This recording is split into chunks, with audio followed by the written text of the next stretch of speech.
Okay, നമ്മൾ ഇന്ന് പഠിക്കാൻ പോകുന്ന അൾട്രാസോണിക് ഫ്ലോമീറ്റേഴ്സ് ഓർ അക്വസ്റ്റിക് ഫ്ലോമീറ്റേഴ്സ്. അപ്പം കഴിഞ്ഞ ക്ലാസ്സിൽ പഠിച്ചു ഇലക്ട്രോ മാഗ്നറ്റിക് ഫ്ലോമീറ്റർ. അപ്പോൾ ആ ഫ്ലോമീറ്ററിൻ്റെ അനുസരിച്ച് നമ്മുടെ മാഗ്നറ്റിക് ഫ്ലക്സിന് ചേഞ്ച് ഉണ്ടാകും. ആ മാഗ്നറ്റിക് ഫ്ലക്സിന് ചേഞ്ച് ഉണ്ടാകും. അതുമായിട്ട് കണക്ട് ചെയ്ത ഇലക്ട്രോഡ്സിൽ induced E M F produce ചെയ്യും. Induced E M F is proportional to the velocity of that fluid. അതാണ് നാം ഒബ്റ്റെയിൻ ചെയ്ത ഒബ്സർവേഷൻ എന്ന് പറയുന്നത്, കൺക്ലൂഡ് ചെയ്തത് അതാണ്. അതിൻ്റെ ഇക്വേഷൻസ് നിങ്ങൾക്ക് ഈ സ്ലൈഡിൽ കാണാൻ കഴിയും. ഓക്കെ, സോ അതിൻ്റെ ഇനി അടുത്ത ടൈപ്പ് ഫ്ലോ മീറ്റർ. ഇപ്പം നമ്മൾ ഈ ഫ്ലോ മീറ്റേഴ്സ് പഠിക്കുന്ന പറഞ്ഞാൽ പല ടൈപ്പ് ഫ്ലോ മീറ്റേഴ്സ് ഉണ്ട്. പണ്ട് കാലത്തൊക്കെ ആണെങ്കിൽ മെക്കാനിക്കൽ ഫ്ലോ മീറ്റേഴ്സ് അങ്ങനെയൊക്കെ ആയിരുന്നു. അതിനകത്ത് ഒരു ടർബൈൻ പോലത്തെ വീൽ വെച്ചിട്ട് അത് റൊട്ടേറ്റ് ചെയ്യുന്ന സ്പീഡ് അനുസരിച്ചായിരിക്കും ആ ഫ്ലോ മീറ്ററിൻ്റെ സ്പീഡ് അനുസരിച്ച്. പക്ഷേ ഇതിന് കുറേ ഡ്രോബാക്സ് ഉണ്ട്. അതായത് നമ്മൾ ആ ഫ്ലോയ്ക്കകത്ത് തന്നെയാണ് ആ ടർബൈൻ അല്ലെങ്കിൽ ആ ഫാൻ ഇറക്കി വെക്കുന്നത്. അപ്പം ഫ്ലൂയിഡ് ഫ്ലോ ചെയ്യുകയാണെങ്കിൽ എന്തായിരിക്കും, ഇത് റൊട്ടേറ്റ് ചെയ്യും. അതിൻ്റെ ഷേപ്പ് കൊണ്ട് ആ ബ്ലേഡ്സിന് കെർവ്ഡ് ഷേപ്പ് ആയതുകൊണ്ട് റൊട്ടേറ്റ് ചെയ്യും. ഓക്കെ, അപ്പം ലൈക്ക് വിൻഡ് ടർബൈൻസിനകത്ത് വിൻഡ് പോകുമ്പം നമ്മുടെ ടർബൈൻ ബ്ലേഡ്സ് റൊട്ടേറ്റ് ചെയ്തില്ലേ, അതുപോലെ ഈ മെക്കാനിക്കൽ മീറ്റേഴ്സ് വെക്കുകയാണെങ്കിൽ, ഫ്ലോ മീറ്റേഴ്സ് വെക്കുകയാണെങ്കിൽ അതിനകത്ത് പൈപ്പിനകത്ത് തന്നെ നമ്മൾ പ്ലേസ് ചെയ്യും. അപ്പം അതിന് ഒരുപാട് ഡ്രോബാക്സ് ഉണ്ട്. അതായത് സ്ലാറീസ് അല്ലെങ്കിൽ സർജസ് എന്ന് ഒക്കെ ഫ്ലോ ചെയ്യുകയാണെങ്കിൽ ഇതിൽ വന്ന് അടിഞ്ഞുകൂടാൻ ചാൻസ് ഉണ്ട്. അതുപോലെ തന്നെ എഫിഷ്യൻസി കുറയും, കൊറോഷൻ ഉണ്ടാകും, ഈ ഫ്ലോ റേറ്റിനെ കാര്യമായിട്ട് ബാധിക്കും, നമ്മുടെ ഫ്ലൂയിഡ് ഫ്ലോയെ നല്ല രീതിയിൽ ബാധിക്കും, സ്ലോ ആക്കും. അങ്ങനെ കുറേ ഡ്രോബാക്സ് ഉണ്ട്. അപ്പോൾ അതിൽ നിന്ന് മാറാൻ വേണ്ടിയാണ് നമ്മൾ ഈ ഫ്ലൂയിഡ് ഫ്ലോയെ ഒരു രീതിയിലും അതിനെ കുറയ്ക്കാത്ത രീതിയിലുള്ള മെത്തേഡ്സ് നമ്മൾ നോക്കിയത്. അപ്പോൾ അതിൽ 2-3 ടൈപ്പ് ഉണ്ട്. ഫസ്റ്റ് വണ്ണാണ് നമ്മൾ ഇലക്ട്രോ മാഗ്നറ്റിക് ഫ്ലോ മീറ്റർ പറഞ്ഞത്. It is worked based on the electromagnetic induction principle. Okay, അപ്പം ഒരു മാഗ്നറ്റിക് ഫീൽഡ് ക്രിയേറ്റ് ചെയ്യുന്നു. അപ്പം ആ magnetic field may be electromagnets ആകാം. അപ്പം പൈപ്പിൻ്റെ ടോപ്പിലും താഴെയുമായിട്ട് നമ്മൾ പ്ലേസ് ചെയ്യുന്നു. നോർത്ത് സൗത്ത് പോൾസ് ക്രിയേറ്റ് ചെയ്യിക്കുന്നു. അപ്പം നോർത്തിൽ നിന്ന് സൗത്തിലോട്ട് ഫ്ലക്സ് ലൈൻസ് പാസ് ചെയ്യുന്നു. ഫ്ലൂയിഡ് ഫ്ലോ ചെയ്യുകയാണെങ്കിൽ ഈ ഫ്ലക്സിനെ അത് ചേഞ്ച് ചെയ്യിക്കും. അപ്പം ഈ ഫ്ലക്സ് നമ്മുടെ പൈപ്പിൻ്റെ 2 സൈഡിൽ 2 ഇലക്ട്രോഡ്സ് വെച്ചിട്ടുണ്ട്. പെർപെൻഡിക്കുലർ ടു ഈച്ച് അതർ ആണ് നമ്മുടെ പോൾസുമായിട്ട്. അപ്പം എല്ലാം പെർപെൻഡിക്കുലർ ടു ഈച്ച് അതർ ആയതുകൊണ്ട് അപ്പം ചേഞ്ചിങ് ഫ്ലക്സ് ഉണ്ടാകുമ്പോൾ by Faraday's law of induction അതിനകത്ത് ഇൻഡ്യൂസ്ഡ് വോൾട്ടേജ് ഉണ്ടാകും. ഈ ചേഞ്ചിങ് ഫ്ലക്സിന് പ്രൊപ്പോർഷണലായിട്ട് നമ്മൾക്ക് ഒരു വോൾട്ടേജ് ഇൻഡ്യൂസ് ചെയ്യും. അപ്പം ഫ്ലക്സിനെ എങ്ങനെയാണ് ചേഞ്ച് ചെയ്യുന്നത്, ഈ ഫ്ലോ റേറ്റ് അനുസരിച്ചാണ് ഈ ഫ്ലക്സ് ചേഞ്ച് ചെയ്യുന്നത്. ഇപ്പം ഹൈ സ്ട്രീം ആണെങ്കിൽ അല്ലെങ്കിൽ velocity of that fluid is high, then the change of flux is also high. We know E is equal to n d phi by dt or E is proportional to d phi by dt. So the d phi by dt change in flux with respect to time is larger than fluid flow is higher. അപ്പം fluid ഒരുപാട് സ്പീഡിൽ പോവുകയാണെങ്കിൽ അത്രത്തോളം ഫ്ലക്സിനെ അത് change ചെയ്യും, അല്ലെങ്കിൽ അത്രത്തോളം ഫ്ലക്സിനെ അത് കട്ട് ചെയ്യും. ഈ ഫ്ലക്സുമായിട്ട് ലിങ്ക് ചെയ്തേക്കുവാണ് നമ്മുടെ ഇലക്ട്രോഡ്സ്. ആ ഇലക്ട്രോഡ്സിൽ ചേഞ്ചിങ് ഫ്ലക്സ് ഉണ്ടാവുകയാണെങ്കിൽ അപ്പോൾ നമ്മുടെ Faraday's law of electromagnetic induction വെച്ച് ഒരു ഇൻഡ്യൂസ്ഡ് വോൾട്ടേജ് ഉണ്ടാകും. ആ induced voltage is proportional to the flow rate. അതാണ് ഇലക്ട്രോ മാഗ്നറ്റിക് ഫ്ലോ മീറ്റർ എന്ന് പറയുന്നത്. You can see the figures and equations.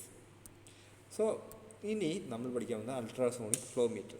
അപ്പോൾ ഈ ഇലക്ട്രോ മാഗ്നറ്റിക് ഫ്ലോ മീറ്റർ ആയാലും അൾട്രാസോണിക് ഫ്ലോ മീറ്റർ ആയാലും നമ്മൾ ആ ഫ്ലോ ചെയ്യുന്ന പൈപ്പിൻ്റെ മുകളിലായിരിക്കും, അതിൻ്റെ പുറത്തെ കവറിലായിരിക്കും പ്ലേസ് ചെയ്യുന്നത്. ഒരു രീതിയിലും ആ ഫ്ലോ റേറ്റിനെ ബാധിക്കുകയില്ല. അതാണ് ഇതിൻ്റെ പ്രത്യേകത എന്ന് പറയുന്നത്. So what is ultrasonic flow metre? നമുക്കറിയാം, നമ്മുടെ ട്രെയിനോ അല്ലെങ്കിൽ ഹൈ സ്പീഡ് കാറൊക്കെ പോവുകയാണെങ്കിൽ അതിൻ്റെ സൗണ്ട് വേരിയേഷൻസ് നമുക്ക് കാണാം. ആ സൗണ്ട് വേരിയേഷൻസിനെ പറയുന്ന പേരാണ് ഡോപ്ലർ എഫക്റ്റ്. നമ്മുടെ ഡെയിലി ലൈഫിൽ ഫെമിലിയറാണ്. അതായത് വണ്ടിയൊക്കെ പോകുമ്പം അല്ലെങ്കിൽ ട്രെയിനൊക്കെ ഹൈ സ്പീഡിൽ പോകുമ്പം നമുക്ക് സൗണ്ട് വേരിയേഷൻസ് ഉണ്ടാകും അല്ലേ. അപ്പം ട്രെയിൻ പാസ് ചെയ്യുന്ന ഏത് ഡയറക്ഷനിലാണോ അതനുസരിച്ചുള്ള സൗണ്ട് വേരിയേഷൻസ് ഉണ്ടാകും. അപ്പോൾ ഈ വെലോസിറ്റിയും ഈ സൗണ്ടും തമ്മിൽ റിലേഷൻസ് ഉണ്ട്. അതായത് ആ മീഡിയത്തിൻ്റെ വെലോസിറ്റിയും നമ്മൾ എങ്ങനെയാണോ കേൾക്കുന്നത്, നമ്മളെ റിലേറ്റീവ് മോഷനാണ് ഇവിടെ വരുന്നത് മീഡിയത്തിൻ്റെ. അപ്പം സെയിം മോഷൻ ആണെങ്കിൽ നമുക്ക് കറക്റ്റ് കേൾക്കും. പക്ഷേ റിലേറ്റീവ് മോഷൻസ് ഉണ്ടാവുകയാണെങ്കിൽ നമ്മൾക്ക് സൗണ്ട് ചേഞ്ചസ് ഉണ്ടാകും. ആക്ച്വൽ സൗണ്ട് അല്ല നമ്മൾ കേൾക്കുന്നത്. ചിലപ്പോൾ ഡിലേ ആകാം, അല്ലെങ്കിൽ ആ സൗണ്ടിൻ്റെ ഫ്രീക്വൻസിക്ക് ചേഞ്ച് ഉണ്ടാകും. അതൊക്കെ പറയുന്നതാണ് ഡോപ്ലർ എഫക്റ്റ്. പെർഫെക്റ്റ് എക്സാമ്പിളാണ് നമ്മുടെ ഡെയിലി ലൈഫിലുള്ള കാറിൻ്റെയൊക്കെ, അല്ലെങ്കിൽ ഹൈ സ്പീഡിൽ പോകുന്ന കാറ്, F1 റേസൊക്കെ കാണും. അതിൻ്റെയൊക്കെ സൗണ്ട് എന്ന് പറയുമ്പോൾ ഒരുപാട് അതിൻ്റെ ചേഞ്ചസ് നിങ്ങൾക്ക് മനസ്സിലാകുന്നുണ്ട് നമ്മുടെ റിയലായിട്ട്. അല്ലെങ്കിൽ നിങ്ങൾ ട്രെയിനിൻ്റെ പോകുമ്പോൾ, ട്രെയിൻ ഹൈ സ്പീഡിൽ പോകുമ്പോൾ അതിൻ്റെ റെയിൽവേ ക്രോസിൽ നിൽക്കുകയാണെങ്കിൽ അതിൻ്റെ സൗണ്ട് വേരിയേഷൻസ്, അതാണ് ഡോപ്ലർ എഫക്റ്റ്. ആ വേരിയേഷൻസ് ഇൻ സൗണ്ട് അതിൻ്റെ സ്പീഡുമായിട്ട് റിലേറ്റഡ് ആണ്.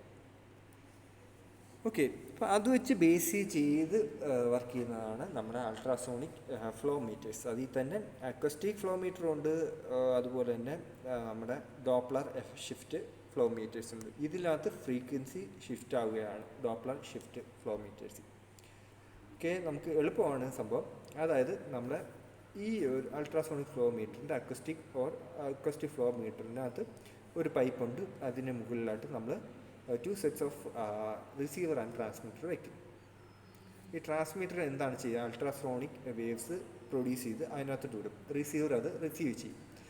ഇൻ സ്റ്റഡി കണ്ടീഷൻ, അതായത് ഒരു ഫ്ലോയും ആ ലിക്വിഡിനകത്ത്, ആ ഒരു പൈപ്പിനകത്ത് നടക്കുന്നില്ലെങ്കിൽ നമ്മുടെ ട്രാൻസ്മിറ്റ് ചെയ്യുന്ന വേവ് ഒരു ഡിലേയും കൂടാതെ നമ്മുടെ റിസീവറെ എത്തിച്ചേരും. പക്ഷേ ഈ പൈപ്പിൽ കൂടി ഫ്ലൂയിഡ് ഫ്ലോ ചെയ്യുകയാണ്, എനി ടൈപ്പ് ഓഫ് ഫ്ലൂയിഡ്സ്. അപ്പോഴെന്തായിരിക്കും? ഈ സൗണ്ട് ഇതിൽ കൂടി പാസ് ചെയ്യാൻ കുറേ ടൈം എടുക്കും റിസീവറെ എത്തിച്ചേരാനായിട്ട്.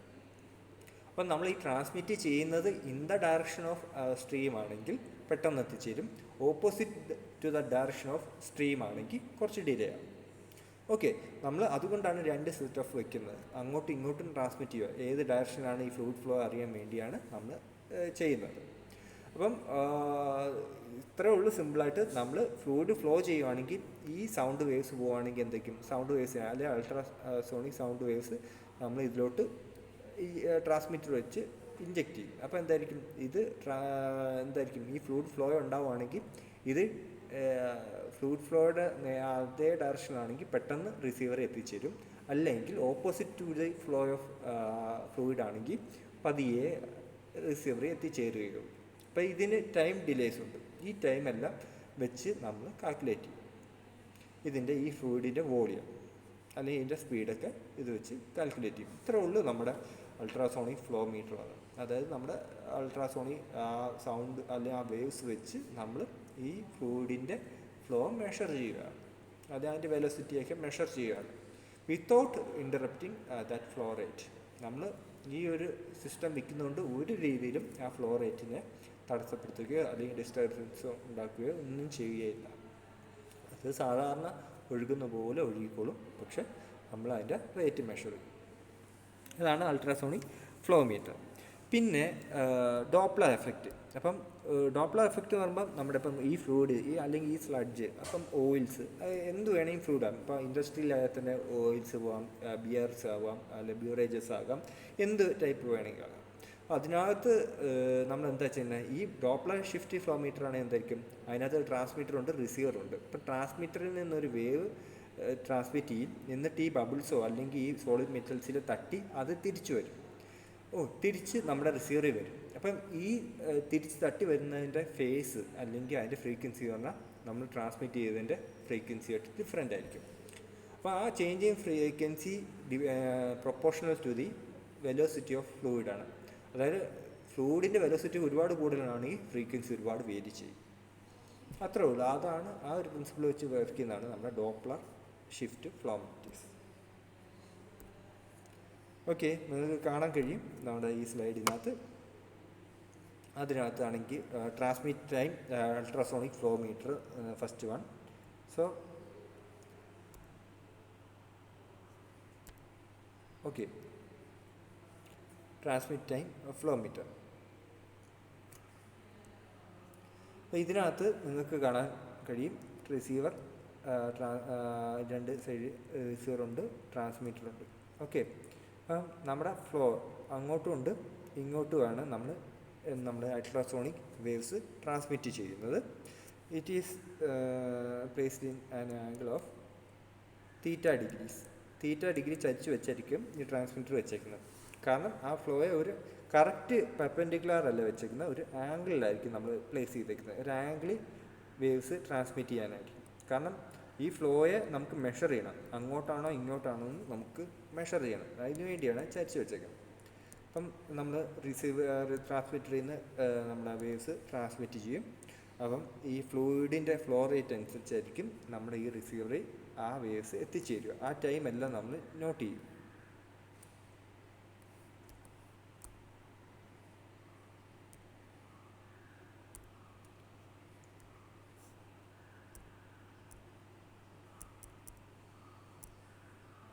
Okay. Ultrasonic flow meter measure the difference between transit time of the ultrasonic pulses propagating with and against the flow direction. Time difference is measured of average velocity of fluid.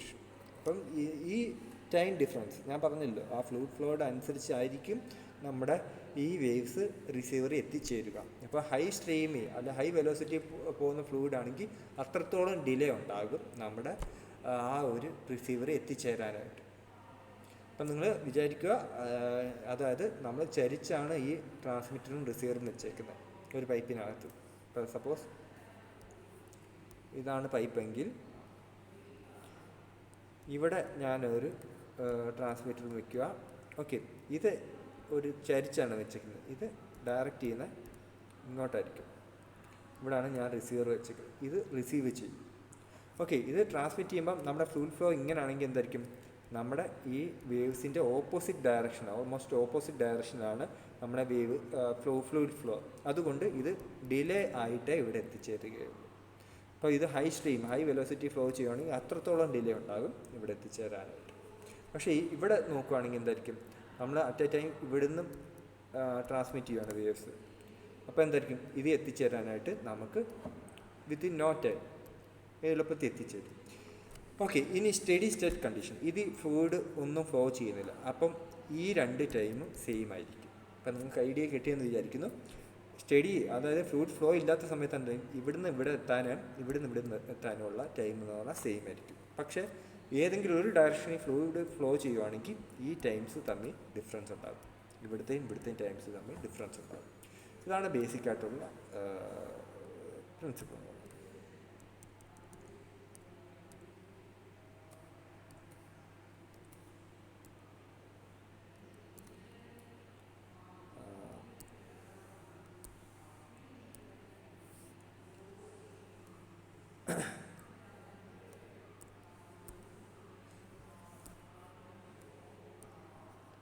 So ഇതിൻ്റെ ഇക്വേഷനാണ്. ഇപ്പം C minus V cos theta is equal D by T up സ്ട്രീമിൻ്റെ. ഇപ്പം up സ്ട്രീമും ഉണ്ട് down സ്ട്രീമും ഉണ്ട്. ഇപ്പം നമ്മൾ ഒരു ഡയറക്ഷനോട്ടുള്ള സ്ട്രീമിനെ പറയുന്നത് അപ്പ് സ്ട്രീമും ഓപ്പോസിറ്റുള്ളത് ഡൗൺ സ്ട്രീമാണെന്ന് വിചാരിക്കും. അപ്പം അത് വെച്ച് നമ്മൾ ഇക്വേഷൻസ് എഴുതുകയാണ്. അപ്പം നമുക്ക് two set of transmit and receiver ഉണ്ട്. കാരണം നിങ്ങൾക്ക് ആ ഐഡിയ കിട്ടിക്കണം. കാരണം നമ്മൾ സ്റ്റഡി സ്റ്റേറ്റ് ആയിട്ട് കണ്ടീഷൻ എന്തായിരിക്കും, ഈ രണ്ടിടത്തെയും ടൈം എന്ന് പറഞ്ഞാൽ ഈക്വൽ ആയിരിക്കും. പക്ഷേ ഏതെങ്കിലും ഒരു ഡയറക്ഷനിലാണ്, അല്ലെങ്കിൽ അപ്പ് സ്ട്രീം മാത്രമേ ഉള്ളൂ, അപ്പ് സ്ട്രീമിലോട്ടാണ് ഡയറക്ഷൻ എങ്കിൽ എന്തായിരിക്കും, ടി കൂടുതലായിരിക്കും, ഇവിടുത്തെ കുറവുമായിരിക്കും. ആ ടൈം ഡിഫറൻസ് ഉണ്ടായിരിക്കും. അപ്പോൾ ഇത് എടുത്തിട്ട് വേണം നമ്മൾ കാൽക്കുലേറ്റ് ചെയ്യേണ്ടത്. വെലോസിറ്റി ഓഫ് ഫ്ലൂയിഡ് കാൽക്കുലേറ്റ് ചെയ്യേണ്ടത് നമുക്ക് നമ്മുടെ പ്രൈമറി ഒബ്ജക്റ്റ് എന്ന് പറഞ്ഞാൽ വെലോസിറ്റി ഓഫ് ഫ്ലൂയിഡ് കാൽക്കുലേറ്റ് ചെയ്യുക. അപ്പോൾ അതിൻ്റെ ഇക്വേഷനാണ്. അപ്പം ആദ്യമേ നമ്മൾ ഓരോ ടേംസ് എടുക്കുകയാണ്. The distance between transmitting and receiving transducers എന്ന് പറയുന്നത് ലെറ്റ് ഡി എന്ന് എടുക്കാം. ഇൻക്ലിനേഷൻ, ഇത് ചരിച്ച് വെച്ചിരിക്കുന്ന ഒരു ആംഗിൾ തീറ്റ എന്ന് പറയുന്ന ആംഗിളിലായിരിക്കും ചരിച്ച് വരും. പിന്നെ സി എന്ന് പറയുന്നത് നമ്മുടെ velocity of sound in that fluid, അല്ല ultrasonic sound in that fluid. C അത് കോൺസ്റ്റൻ്റ് ആയിരിക്കും. So C minus V cos theta is equal to D by T up. അതായത് ടി അപ്പ് എന്ന് പറഞ്ഞാൽ അപ്പ് സ്ട്രീമിൻ്റെ ടൈം ടേക്കണാണ്. അതുപോലെ ഡൗൺ സ്ട്രീമിൻ്റെ ടൈം ടേക്കണാണ് T down. Okay, C minus V cos theta, ഇവിടെ സി പ്ലസ് കോസ് തീറ്റ, കാരണം തിരിച്ചുള്ള ഫ്ലോയാണ്, അതുകൊണ്ടാണ് സൈൻ ഡിഫറൻസ് വന്നത്. Okay, C minus V cos theta is equal to D by T up. അതുപോലെ C plus cos theta is equal to D by T down. equation 1 and 2. So we will add 1 and 2 equations, then we will get the C. Okay, C is equal to d by 2 into T up plus T down by T up plus T down. T up T down. Okay, equation 1 minus 2, which will give you the velocity of that fluid. D by 2 cos theta into T up minus T down divided by T up T down. Okay, simple equations are just write here. Okay, next one is Doppler shift flow meters. അതായത് ഞാൻ പറഞ്ഞ പോലെ തന്നെ ഇത് ഒരു പ്രത്യേകതയുണ്ട്. അപ്പം നമ്മൾ ഇപ്പം ഒരു ട്രാൻസ്മിറ്റർ, ഇതിൽ നിന്ന് നമ്മൾ വേവ്സ് ഇങ്ങനെ ട്രാൻസ്മിറ്റ് ചെയ്യുക ഒരു ട്രാൻസ്ഡ്യൂസർ ഉപയോഗിച്ച്. അപ്പം നമ്മുടെ ആ ഫ്ലൂയിഡിൽ തന്നെ സോളിഡ് പാർട്ടിക്കിൾസ് കാണാം, ബബിൾസ് കാണാം. ഓക്കെ, അതിൽ തട്ടിയിട്ട് ഇത് റിഫ്ലക്റ്റ് ചെയ്യും. ഓക്കെ, തിരിച്ച് റിഫ്ലക്റ്റ് ചെയ്ത് ഇവിടെ റിസീവർ എത്തിച്ചേരും. പക്ഷേ ഈ റിസീവർ എത്തിച്ചേരുന്ന ആ ഒരു വേവിന് അതിൻ്റെ ഫേസ് ഷിഫ്റ്റ് ചെയ്തിരിക്കും. അതായത് അതിൻ്റെ ഫ്രീക്വൻസി അതൊക്കെ ചേഞ്ച് ചെയ്തിരിക്കും. കാരണം ഈ ഫ്ലൂയിഡ് ഇത് വന്ന് വീഴുമ്പോൾ, അപ്പം നമുക്കറിയാം നമ്മുടെ ട്രെയിനിൻ്റെയൊക്കെ സൗണ്ട് അത് റൺ ചെയ്യാൻ നേരത്ത് സ്പീഡ് വേരിയേഷൻ അല്ലേ, ആ സൗണ്ടിന് വേരിയേഷൻസ് ഉണ്ടാകും. അതിൻ്റെ ഫ്രീക്വൻസിയും അതുപോലെ ഫേസൊക്കെ ഷിഫ്റ്റ് ചെയ്തിട്ടുണ്ട്. ആക്ച്വൽ സൗണ്ടായിട്ടല്ല നമ്മൾ കേൾക്കുന്നത്. അപ്പം അതേപോലെ തന്നെ ഈ സൗണ്ടിനും വേരിയേഷൻസ് ഉണ്ടാകും. അപ്പം അത് വെച്ച് നമ്മൾ മെഷർ ചെയ്യും നമ്മുടെ വെലോസിറ്റി. അപ്പം ഈ change in frequency or change in shift എന്ന് പറയുന്നത് ഈ വെലോസിറ്റിക്ക് പ്രൊപ്പോർഷണൽ ആയിരിക്കും. വെലോസിറ്റി കൂടുന്തോറും ഈ ഫ്രീക്വൻസി അല്ലെങ്കിൽ ഫേസ് മാറിക്കൊണ്ടേയിരിക്കും. ഫേസ് ഷിഫ്റ്റ് ഒരുപാട് കൂടുതലായിരിക്കും. അത്രേ ഉള്ളൂ നമ്മുടെ ഡോപ്ലർ ഷിഫ്റ്റ് ഫ്ലോ മീറ്റേഴ്സ്. പിന്നെ പീസോ ഇലക്ട്രിക് ഫോഴ്സ് ട്രാൻസ്ഡ്യൂസർ, ഇതും വേറൊരു ടൈപ്പ് ട്രാൻസ്ഡ്യൂസറാണ്. ഇത് ഒരു ടൈപ്പ് മെറ്റീരിയലാണ്, പീസോ ഇലക്ട്രിക് മെറ്റീരിയൽ. ഇതിൻ്റെ ഷേപ്പ് മാറുന്നതനുസരിച്ച് അതിനകത്തുണ്ടാകുന്ന വോൾട്ടേജ് മാറും. അത്രേ ഉള്ളൂ. അപ്പം നമ്മുടെ ഇത് ഏത് ഷേപ്പ് വേണമെങ്കിലും നമുക്ക് മാറ്റാൻ പറ്റും. പക്ഷേ ഷേപ്പ് മാറുന്നതനുസരിച്ച് ഇതിനകത്ത് ഇത് പ്രൊഡ്യൂസ് ചെയ്യുന്ന വോൾട്ടേജും ഡിഫറെൻ്റ് ആകും. ഷേപ്പിനനുസരിച്ചുള്ള വോൾട്ടേജ് ആയിരിക്കും പ്രൊഡ്യൂസ് ചെയ്യുന്നത്. ആ ഒരു പ്രിൻസിപ്പിൾ അനുസരിച്ച് വർക്ക് ചെയ്യുന്ന മെറ്റീരിയലാണ് പീസോ ഇലക്ട്രിക് മെറ്റീരിയൽ. അത് വെച്ച് അപ്പം നമ്മളൊരു ഫോഴ്സ് അപ്ലൈ ചെയ്യുവാണെങ്കിൽ ഇതിൻ്റെ ഷേപ്പ് മാറും. ഇപ്പോൾ സപ്പോസ് ഒരു സ്ക്വയർ ഷേപ്പിൽ ഇരിക്കുന്ന piezo electric material, if I will apply an force, then it changes to a thin sheet, then it will produce voltage at the ends. ആ വോൾട്ടേജ് എന്ന് പറഞ്ഞാൽ ഈ ഫോഴ്സിന് പ്രൊപ്പോർഷണൽ ആയിട്ടുള്ള ഒരു വോൾട്ടേജ് ആയിരിക്കും പ്രൊഡ്യൂസ് ചെയ്യുക. ആ ഒരു പ്രിൻസിപ്പിൾ വെച്ച് വർക്ക് ചെയ്യുന്നതാണ് നമ്മുടെ ഈ പീസോ ഇലക്ട്രിക് ട്രാൻസ്ഡ്യൂസർ എന്ന് പറയുന്നത്. ഇപ്പം piezo electric material is one of which an electric potential appears across certain surfaces of a crystal due to the displacement of charges. If the dimensions of crystal are changed by application of mechanical force or stress, or when voltage applied to them, they tend to change the dimensions along the certain plane. അതുപോലെ തിരിച്ചും ഇതിനകത്ത് വരും. അതായത് നമ്മളൊരു certain voltage apply ചെയ്യുകയാണെങ്കിൽ ഈ materials തിരിച്ച് വേറൊരു ഷേപ്പിലോട്ട് മാറും. ആ വേറൊരു ഷേപ്പിലോട്ട് ഇത് മാറുകയും ചെയ്യും. ഇതിൻ്റെ ഓപ്പോസിറ്റ് എഫക്റ്റും കൂടി ഇത് പ്രൊഡ്യൂസ് ചെയ്യുന്നുണ്ട്. ഒന്നുമില്ല, ഒരു മെറ്റീരിയലുണ്ട്, ഒരു ഒബ്ജക്റ്റാണ്. പീസോ ഇലക്ട്രിക് മെറ്റീരിയൽ എന്ന് പറയുന്ന ഒരു ഒബ്ജക്റ്റാണ്. അതിനകത്ത് നമ്മളിപ്പം സ്പെറിക്കൽ ഷേപ്പ് എന്ന് വിചാരിച്ചു. ഇപ്പം സ്പെറിക്കൽ ഷേപ്പ് ഞാൻ ഒരു ഫോഴ്സ് അപ്ലൈ ചെയ്ത് ഇതിനെ ഒരു സോളിഡ് ബ്ലോക്ക് ആക്കിയിട്ട് മാറ്റി വെച്ചു. അപ്പോൾ ഇതിൻ്റെ എൻസിൽ സപ്പോസ് സി ടൈപ്പ് ഈ രണ്ട് എൻസിൽ ഒരു വോൾട്ടേജ് അപ്പിയർ ആകും. Proportional to the applied mechanical ഫോഴ്സിനനുസരിച്ചുള്ള ഒരു വോൾട്ടേജ് ഇത് പ്രൊഡ്യൂസ് ചെയ്യും. പിന്നെ തിരിച്ച് ഇവിടെ നമ്മളൊരു വോൾട്ടേജ് അപ്ലൈ ചെയ്യുവാണെങ്കിൽ തിരിച്ച് ഈ ഷേപ്പ് ഇതിലോട്ട് മാറും. ഇത്രയേ ഉള്ളൂ നമ്മുടെ പീസോ ഇലക്ട്രിക് ട്രാൻസ്ഡ്യൂസർ. എളുപ്പമാണ്, നിങ്ങൾ ഇൻഡക്റ്റ് വായിച്ചോളൂ.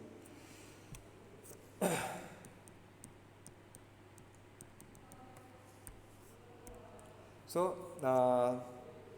നമുക്ക് പല രീതിയിൽ അപ്പം ഈ പീസോ ഇലക്ട്രിക് മെറ്റീരിയലിൻ്റെ സം എക്സാമ്പിൾസാണ് ക്വാർട്സ്, റോച്ചിൽസ് സാൾട്ട് തുടങ്ങിയ മെറ്റീരിയൽസ്.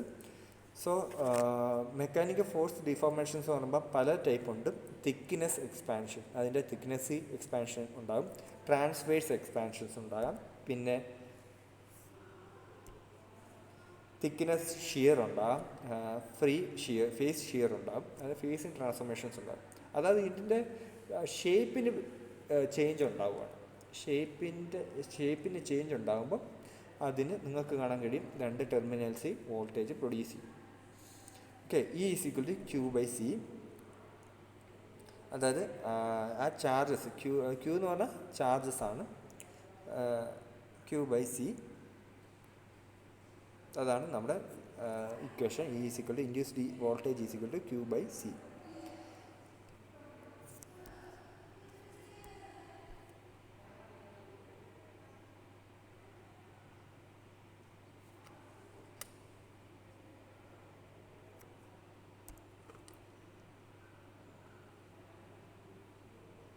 പിന്നെ ഒരു കാര്യം കൂടി ശ്രദ്ധിക്കുക, നമ്മൾ മെക്കാനിക്കൽ മോഷന് പെർപെൻഡിക്കുലറായിട്ട്, അതായത് ഓപ്പോസിറ്റ് എൻഡ്സിലായിരിക്കും നമ്മൾ ആ ഇലക്ട്രോഡ്സ് വയ്ക്കുന്നത്, വോൾട്ടേജ് മെഷർ ചെയ്യുന്നത്. ഓക്കെ,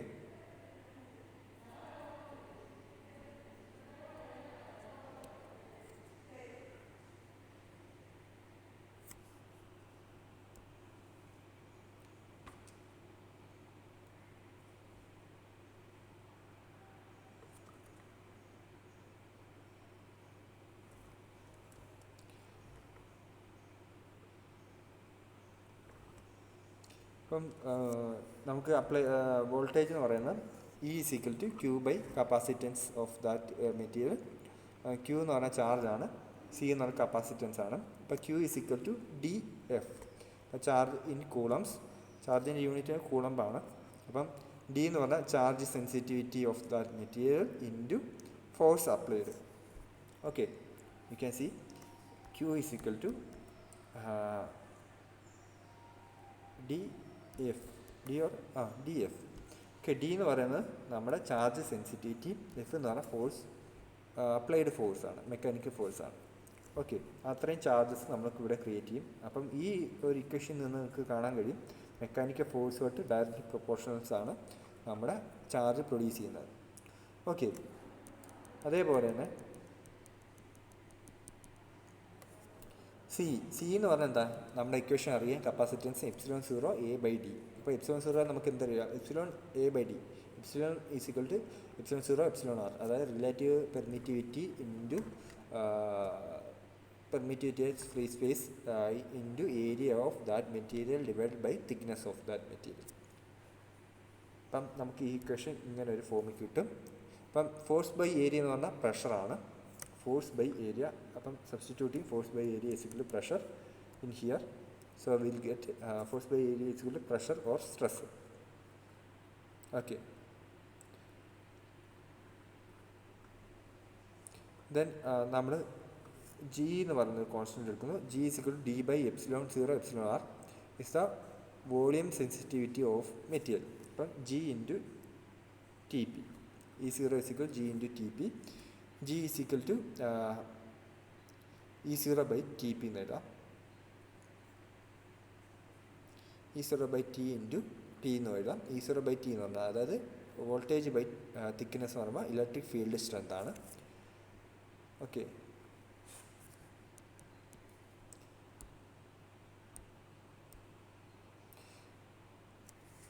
ഇനി നമ്മൾ പഠിക്കാൻ പോകുന്ന ലോഡ് സെല്ലാണ്. Load cell is used to weight heavy loads. അപ്പം ഈ ലോഡ് സെല്ലൊക്കെ യൂസ് ചെയ്താണ് വെയ്റ്റ് ബ്രിഡ്ജ്, നമ്മുടെയൊക്കെ വലിയ വലിയ ലോറീസ് അതിൻ്റെയൊക്കെ വെയ്റ്റൊക്കെ മെഷർ ചെയ്യുന്നതാണ്. അപ്പം ഇതിനകത്ത് പറയുമ്പോൾ സ്ട്രെയിൻ ഗേജസ് സൈഡ് ഇങ്ങനെ വെച്ചിട്ടുണ്ട്. നമുക്കറിയാം സ്ട്രെയിൻ ഗേജ്, അപ്പോൾ അതിനകത്ത് സ്ട്രെയിൻ ഉണ്ടാവുകയാണെങ്കിൽ അതിൻ്റെ റെസിസ്റ്റൻസ് ഒക്കെ ചേഞ്ച് ചെയ്യും, which is proportional to that സ്ട്രെയിന്. അപ്പം നമ്മൾ ഈ ലോഡ് സെല്ല് എന്ന് പറഞ്ഞാൽ ഒരുപാട് സ്ട്രെയിൻ ഗേജസ് അതിൻ്റെ സർഫസിലും അതിലൊക്കെ വെച്ചേക്കും. അപ്പം ഈ ലോഡ് സെല്ലിന് മുകളിൽ ഒരു പ്രഷർ അല്ലെങ്കിൽ ഈ വെയിറ്റ് വരുവാണെങ്കിൽ ഈ സ്ട്രെയിൻ ഗേജസ് നിങ്ങൾക്ക് കാണാൻ കഴിയും, ഈ ഗേജസിൻ്റെ ഡയമെൻഷൻസ് ചേഞ്ച് ചെയ്യും, അതുപോലെ റെസിസ്റ്റൻസും ചേഞ്ച് ചെയ്യും according to the stress applied. The length of bar is usually steel, which is used active element. The weight of the load applies particular stress to the bar. The amount of strain which results in the bar for different values of applied stress determined. So that strain may be used as direct measure of stress causing it. എളുപ്പമാണ്. അതായത് ചിലപ്പം നമ്മുടെ lorries ലോഡും without ലോഡും നമുക്ക് direct അതിനെ measure ചെയ്യാൻ കഴിയത്തില്ല. നമ്മുടെ വലിയ ലോറീസ് കണ്ടെയ്നർ ലോറീസ് എന്ന് പറയുമ്പോൾ ഈ ടൈപ്പ് മെഷർമെൻറ്റ്സാണ് നടത്തുന്നത്. അപ്പം കണ്ടെയ്നറിൽ ലോഡ് കയറ്റിയിട്ട് ലോഡിനനുസരിച്ചാണ് അവർക്ക് കാശ് കിട്ടുന്നത്. അപ്പോൾ അവർ വെയ്റ്റ് ബ്രിഡ്ജിലോട്ട് പോകും. വെയ്റ്റ് ബ്രിഡ്ജ് എന്ന് പറയുമ്പോൾ ഈ ലോഡ് സെല്ലാണ് അവിടെ താഴെ വെച്ചേക്കുന്നത്. അപ്പം ഈ ലോഡ് സെല്ല് എന്ന് പറയുമ്പം ഒരു സ്റ്റീൽ ബാറാണ്. ഈ ബാറിൻ്റെ സർഫസിൽ ഒരുപാട് സ്ട്രെയിൻ ഗേജസ് വെച്ചിട്ടുണ്ടായിരിക്കും. അപ്പം നമ്മുടെ ഈ വെയിറ്റ് വരാൻ നേരത്ത് എന്താ താഴോട്ട് പ്രഷർ അനുഭവപ്പെടും. അപ്പം ഇതനുസരിച്ച് ഇത് ഷ്രിങ്ക് ചെയ്യും. അപ്പം ഈ സ്ട്രെയിൻ ഗേജസ് സർഫസ് വെച്ചിട്ടുള്ള ആ സ്ട്രെയിൻ ഗേജസിന് ചേഞ്ച് ഇൻ ഡയമെൻഷൻസ് ഉണ്ടാകും. ചേഞ്ച് ഇൻ ഡയമെൻഷൻസ് ഉണ്ടാകുമ്പോൾ ഉറപ്പായിട്ടും അവിടെ ചേഞ്ച് ഇൻ റെസിസ്റ്റൻസ് ഉണ്ടാകും. അപ്പം ആ ദാറ്റ് ചേഞ്ച് ഇൻ റെസിസ്റ്റൻസ് വെച്ചാണ് നമ്മൾ ഇതിനെ മെഷർ ചെയ്യുന്നത്. എത്രത്തോളം സ്ട്രെസ്സാണ് അത് അനുഭവപ്പെടുന്നത്, അല്ലെങ്കിൽ എത്രത്തോളം വെയിറ്റ് ആണ് അതിലുള്ളതെന്ന് നമ്മൾ കറക്റ്റായിട്ട് മെഷർ ചെയ്യുന്നത്. ആ stress is applied to the steel bar. It experiences a compression along y axis and expansion along x axis. The gauge A experience a decrease in resistance and B undergoes increase in resistance. These two gauges and gauges on remaining sides of steel connected to form bridge circuit which is bonded to load receiving element. This array of strain gauges measure the deformation of structural member and convert it into an electrical signal. Stress is equal to force per unit area. Stress is equal to cos strain if it overcomes strength. അപ്പം നിങ്ങൾക്ക് കാണാൻ കഴിയും ഇതിനകത്ത് പറഞ്ഞാൽ നമ്മൾ X ആക്സിസും വെച്ചിട്ടുണ്ട്,